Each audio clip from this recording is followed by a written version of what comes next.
Question mindset. Comment vous gérez vos relations sentimentales sans impacter le business? Ouais, c'est une sacrée question, ça. Je pense qu'il y a beaucoup de choses. Il y a déjà ta relation avec tes amis, et tes parents, ta famille, et après sentimentale.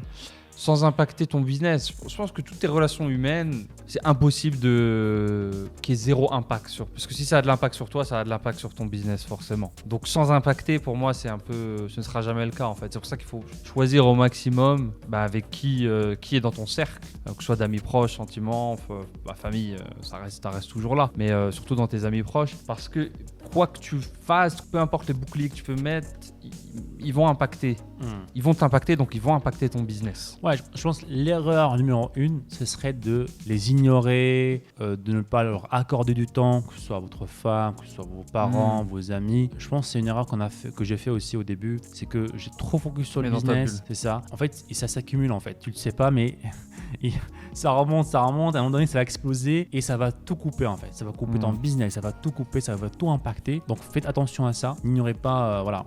En tant qu'entrepreneur, on est motivé, on a faim, on veut faire des choses, mais c'est important d'accorder du temps à ces personnes-là en fait. Ça va être aussi simple que de programmer des choses à l'avance. Voilà, tu as un agenda et dans la majorité du temps, ces gens-là ne vont pas demander beaucoup de temps en fait. Ils vont juste demander un petit peu de t'attention par-ci, par-là, juste un petit message. Par exemple, je programme moi dans mon agenda un message à envoyer à mes parents une fois par semaine.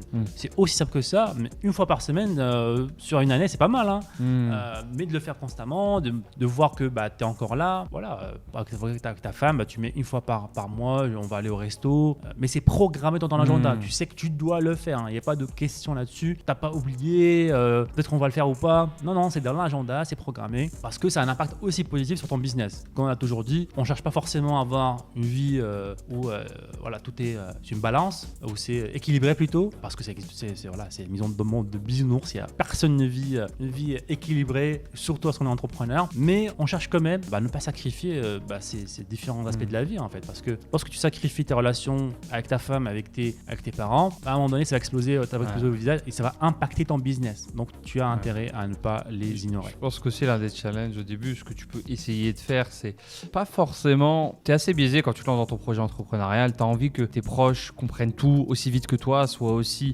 enthousiastes que toi par rapport au projet, mais au début ça peut être intéressant pas de les rassurer, mais d'avoir cette communication constante comme tu disais, et au moins d'essayer de leur faire comprendre que c'est juste toi en fait. T'es la même personne, c'est toujours toi, je passerai toujours du temps avec toi, j'ai juste un projet en plus qui est ce projet-là. Faire comprendre que c'est un projet qui est important pour toi, et si les personnes, si tes proches, ils comprendront ça, mais qu'à la fois c'est un projet important, mais que eux aussi sont importants, donc tu peux faire la part des choses. Si vous avez aimé ce clip, cliquez ici pour voir d'autres clips, sinon cliquez ici pour voir l'épisode en entier. Ciao.